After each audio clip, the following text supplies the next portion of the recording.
एक लड़का और एक लड़की दोस्तों जो है पहाड़ों पर जो है कुदरत के सुंदर वातावरण में बैठकर सेल्फी लिया करते हैं, कुछ रील बनाया करते हैं।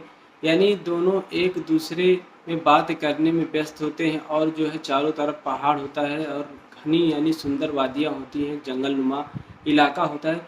वहीं पर दोस्तों जो है वह सेल्फी लेते हैं, तभी 3 युवक जो है जंगल में पहुंचते हैं और खुद को वन कर्मचारी यानी प्रशासनिक अधिकारी बताते हैं और उनसे यह पूछते हैं कि तुम इस क्षेत्र में कैसे आ गए? यहाँ पर आना जो है कानूनन अपराध है, यानी यहाँ कोई आ नहीं सकता। ये कानून रेंज के अंदर जो अंतर्गत ये क्षेत्र आता है, तुम लोग यहाँ पर आ गए हो और तुम लोगों को इसकी सज़ा मिलेगी। इस पर जो है लड़का डर जाता है और डरने के बाद हाथ पैर जोड़ता है और उनसे माफ़ी माँगता है कि दोबारा अब हम इस क्षेत्र में नहीं आएँगे, हमको छोड़ दो। लेकिन वह तीनों लोग जो है उसकी यानी उनकी बात को नहीं मानते लड़के को और ज़बरदस्ती दोस्तों उसको बांध देते हैं और बांधने के बाद उसके साथ मारपीट भी करते हैं।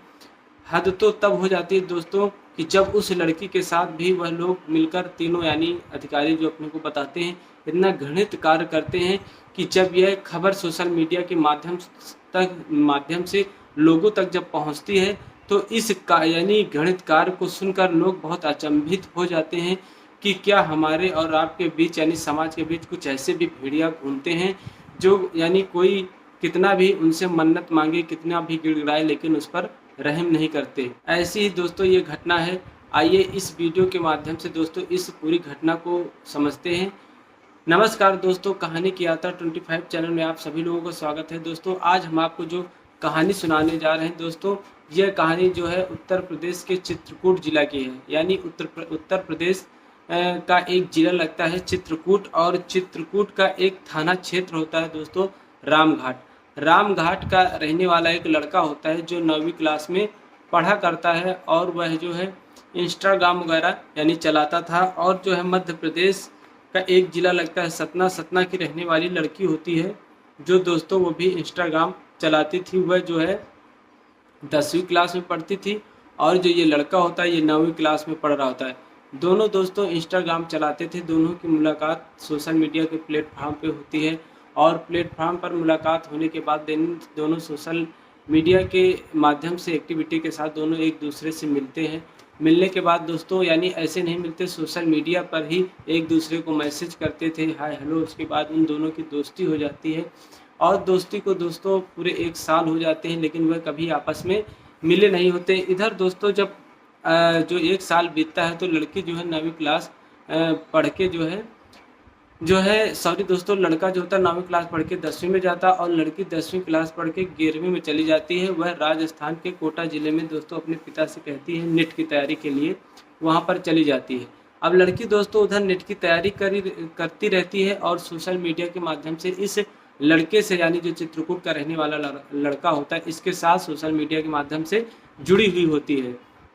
तो दोस्तों जो ये चित्रकूट का जो लड़का होता है रामघाट का यानी ये लड़का होता है युवक, ये दोस्तों अपने मोबाइल पे यानी इंस्टाग्राम पे अच्छी सेल्फी डाला करता था, अच्छे रील डाला करता था, क्योंकि दोस्तों चित्रकूट एक पहाड़ी इलाका होता है, सुंदर वन होते हैं। इस वजह से उसको उनके फ़ोटोओं को और उनके रीलों को जब वह लड़की देखती थी तो वह उनसे पूछती कि तुम इतनी अच्छी फ़ोटो और रीलें कैसे बनाते हो, कहाँ पर जाते हो बनाते। तो वह लड़का बोलता है कि ये हमारा इलाका ही ऐसा है, हमारे इलाके में घोर यानी घनघोर जंगल वगैरह हैं और पहाड़ी क्षेत्र हैं। तो लड़की भी दोस्तों जो है उसके पास जाने का मन बनाती है और उससे कहती मैं भी तुम्हारे साथ आऊँगी, रील वगैरह फ़ोटो वगैरह बनाऊँगी। तो इस पर दोस्तों लड़का भी उसको बुलाता है। उसके बाद दोस्तों जब लड़की नेट की तैयारी कर रही होती है तो वहाँ से जो है 2-3 दिन की छुट्टी लेती है और छुट्टी लेने के बाद वो कहती है कि अपने घर पर अपने माँ बाप से मिलने के लिए हम मध्य प्रदेश जाएंगे। ठीक दोस्तों 2-3 दिन की छुट्टी लेती है लड़की और छुट्टी लेने के बाद जो है मध्य प्रदेश आती है, अपने माँ बाप से मिलती है और माँ बाप से मिलने के बाद दोस्तों वह यह बोलती कि हमको एक फ्रेंड से मिलने जाना है, चित्रकूट में रहती है, उससे मिलकर हम दोस्तों एक करीब 2-3 घंटे 4 घंटे में आ जाएंगे। उसके बाद वह चित्रकूट आ जाती है। चित्रकूट में रामघाट जब आती है दोस्तों तो उसने जो है अब उस लड़के को पहले से फ़ोन कर दिया था। वह लड़का भी बाइक लेकर उसको जो है लेने के लिए आ जाता है और लेने के बाद जो है चित्रकूट में ही जो है रामघाट के पास जो एयरपोर्ट होता है उसके पीछे दोस्तों एक देवंगना जंगल होता है जो कुदरत की यानी सौंदर्यता से घनघोर होता है। वहाँ पर पहाड़ी इलाके होते हैं और बहुत सारे विचित्र प्रकार के पेड़-पौधे होते हैं, जहाँ पर फ़ोटो लेने के लिए, सेल्फ़ी लेने के लिए वह लोग जाते हैं। और जाने के बाद जो पहाड़ी ऊँची होती है, इस वजह से बाइक को रास्ते के किनारे ही दोस्तों खड़ी करके लॉक कर देते हैं और लॉक करने के बाद दोस्तों यह लोग पहाड़ी पर चढ़ जाते हैं, वहाँ पर सेल्फ़ी वगैरह, फ़ोटो वगैरह खींचा करते हैं। तभी दोस्तों वहीं से उसी रास्ते से 3 युवक जो है एक मोटरसाइकिल से जो है गुज़रते हैं, जिसमें से दोस्तों एक लड़के का नाम होता है दोस्तों जितेंद्र कुमार पटेल होता है और दोस्त जो है जितेंद्र कुमार पटेल का नाम यानी उर्फ भोलू के नाम से भी उसको जानते थे, जिसकी उम्र 25 साल होती है। और एक शिवम वहीं पर दोस्तों शिवपुर गाँव जो उसी से जुड़ा होता है, वहीं का रहने वाला एक विवेक कुमार पटेल होता है और एक प्रवीण पटेल होता है। ये दोनों यानी उसी रामघाट के आसपास के सब क्षेत्र में रह रहे होते हैं। और दोस्तों जो ये जितेंद्र कुमार पटेल होता है, इसकी जो है यानी बाहर रहा करते थे। 2 भाई होते हैं और 3 बहनें। ये जितेंद्र कुमार पटेल जो बाहर रहता था तो दोस्तों ये काम मतलब मज़दूरी वगैरह करता था, तो वहाँ पर रहकर जब ऊब जाता तो दोनों भाई सोचते क्यों ना अपने गाँव चले और गाँव चलकर हम होटल खोलते हैं, वहाँ पर रोज़गार रहेगा, हम लोग यहाँ पर काम करेंगे। उसके बाद यहाँ पर आता है और ये एक आरती नाम की लड़की से प्रेम करता है। प्रेम करने के बाद दोस्तों ये शादी की मंशा अपने माँ-बाप से व्यक्त करता है। उसके बाद ये उससे यानी इसके घरवाले और वो लड़का मिलकर जो आरती से लव मैरिज कर लेते हैं। लव मैरिज करने के बाद इनको है दोस्तों जो जितेंद्र कुमार पटेल होते हैं, इनको जो है एक बच्चा भी होता है जिसकी उम्र अभी 5 वर्ष की होती है। उसके बाद दोस्तों ये होटल कर रहे होते, तो होटल का दोस्तों ये जो है सामान लेने के लिए इनके माँ-बाप जो है भेजते हैं, यानी ये जो होटल करता और जब समय मिलता तो अपने दोस्तों के साथ जितेंद्र कुमार पटेल घूमता। उसके बाद दोस्तों होटल जो करता है उसका कुछ सामान लेने के लिए इसके माँ-बाप जो है 22 जुलाई 2026 को 1 बजे भेजते हैं कि जाओ करबी, वहाँ से 6 किलोमीटर दूर होता है चित्रकूट में ही करबी, तो वहाँ पर जाओ जो होटल का रोज़मर्रा का सामान ले आओ, जिससे कि हम खाना वगैरह बना के ग्राहकों को दे सके जो भी टूरिस्ट वगैरह आते हैं। उसके बाद वह जाता है, 1 बजे निकलता है जो विवेक कुमार पटेल जितेंद्र कुमार पटेल। निकलने के बाद इसके दोनों दोस्त मिल जाते हैं, बाइक पर सवार होते हैं और ये घूमने लगते हैं। तभी जब उस इलाके से निकलते तो वहाँ पर एक बाइक जो है खड़ी मिलती है देवंगना के जंगलों के यानी सड़क के किनारे। तो ये लोग को दोस्तों मस्ती सूझती है और ये जो वहाँ पर बाइक को रोकते हैं। रोकने के बाद वहाँ पर ढूँढते-ढूँढते पहुँच जाते हैं, तो ये लोग देखते हैं कि एक लड़का और एक लड़की जो पहाड़ पर बैठकर सेल्फी वगैरह ले रहे होते, बातचीत करते हैं। तो इनमें से जो 3 दोस्त होते हैं तो इनको लगता है कहीं न कहीं ये लोग अकेले हैं, इनको हम परेशान करेंगे तो हो सकता है इनका मोबाइल वगैरह, पर्स वगैरह, पैसे वगैरह कुछ इनसे हम छिना लेंगे और छिनाने के बाद अपना खर्चा पूरा करेंगे, इनको भगा देंगे। ठीक वैसा ही दोस्तों ये करते हैं, वहाँ पर पहुँचते हैं और उनसे पूछते हैं कि तुम कहाँ से आए हो, कहाँ से नहीं आए हो। वह लोग इससे अपना जवाब देते तब तक दूसरा दोस्त सवाल कर जाता है, जिससे ये लोग डर जाते हैं और ये लोग अपने को वन विभाग का कर्मचारी बताते हैं कि हम यहाँ के प्रशासनिक अधिकारी हैं और तुम लोग इस रेंज में कैसे घूम रहे हो, जबकि यहाँ पर किसी लोगों यानी किसी का भी आना वर्जित है हमारे वन विभाग की तरफ से और तुम लोग यहाँ पर घूम रहे हो। इस पर दोस्तों लड़का जो है बोलता है कि सर गलती हो गई, दोबारा हम इस इलाके में नहीं आएँगे।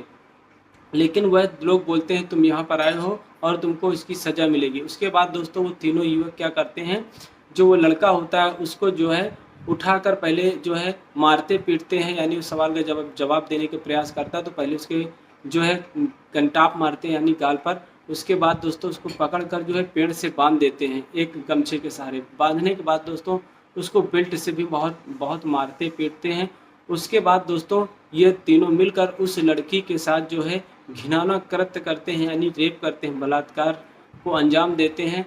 उसके बाद लड़का चिल्लाता रहता है, लेकिन ये लोग जो है किसी प्रकार की कोई तरस नहीं खाते। इधर लड़के भी जो चिल्लाते कि हमको छोड़ दो, लेकिन ये बारी-बारी से उस लड़की को यानी उस लड़के के साथ रेप करते हैं। और रेप करने के बाद दोस्तों ये वहाँ से लड़की को यानी नग्न अवस्था में ही बिना कपड़ों के उस लड़की को वहाँ पर छोड़ के ये लोग तीनों जो वहाँ से भाग यानी निकल जाते हैं। निकलने के साथ-साथ उस लड़की को धमकी भी देते हैं कि अब तुम ये बात किसी से कहना मत और दोबारा इन जंगलों की तरफ दिखना भी मत। उसके बाद वह लोग वहाँ से चले जाते हैं। जाने के बाद दोस्तों लड़का किसी तरीके जो है अपने हाथ-पैर को जो है छुटाता है, यानी किसी तरीके अंगूछे से अपने हाथ-पैरों को निकालता है और निकालने के बाद उस लड़की को दोस्तों देखता है तो वह लड़की जब पहुंचता है तो बिना कपड़े को होती है, उसको किसी तरीके कपड़ा पहनाता है और अपना मोबाइल निकालने के बाद पुलिस को फ़ोन करने का प्रयास करता है। लेकिन दोस्तों वो वहाँ पर पहाड़ी होती है, इस वजह से जो है सही से नेटवर्क जो है काम नहीं करता और जो है 112 डायल करता है, लेकिन पुलिस से बात नहीं हो पाती। उसके बाद किसी तरीके दोस्तों लड़की को सहारा देकर, कपड़े पहनाकर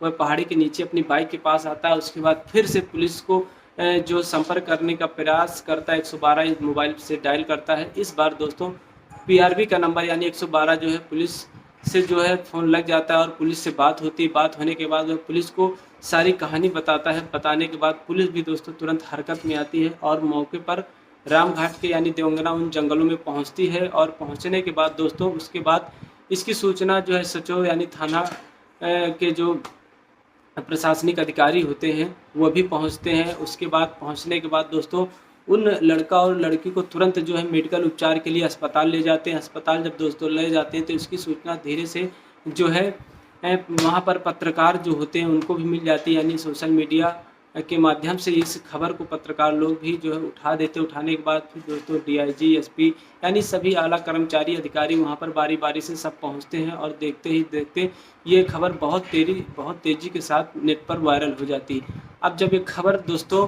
वायरल हो जाती है तो पुलिस को भी उन तीनों अपराधियों को ढूंढने के लिए जो उन पर दबाव बनने लगता है।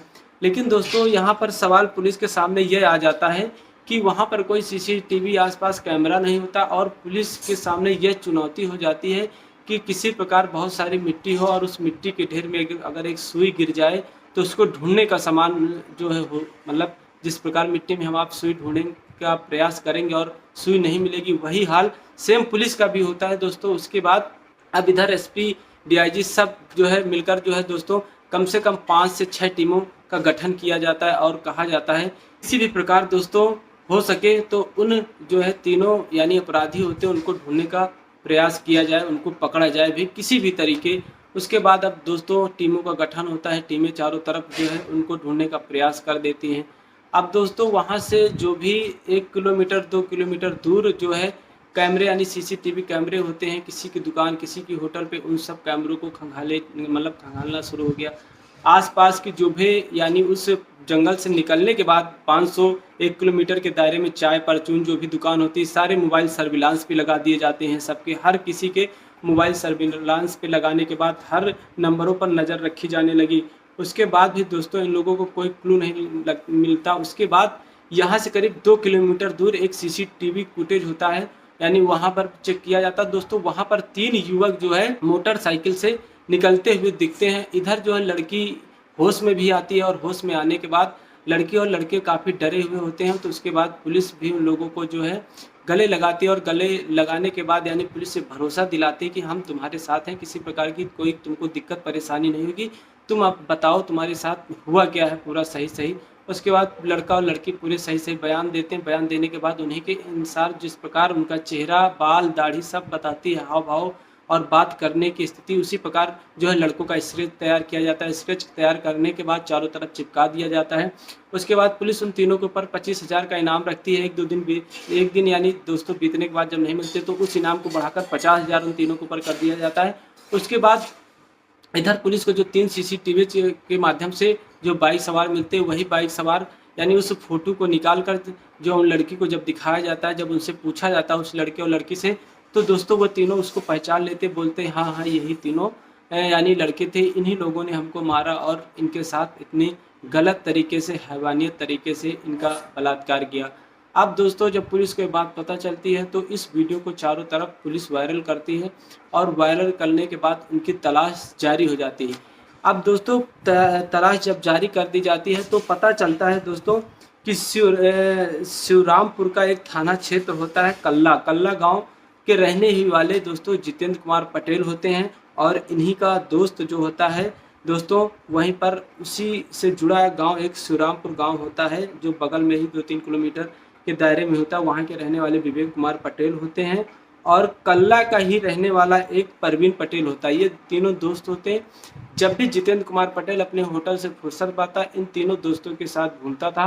उसके माता पिता बहुत रोकते थे कि बेटा तुम अपने होटल में काम काज करो, लेकिन जो है जितेंद्र कुमार पटेल मौका देखकर कहीं ना कहीं घूमने निकल जाता। लेकिन जितेंद्र कुमार को ये नहीं पता था कि मेरा 5 साल का बच्चा है और मेरी पत्नी यानी आरती भी है।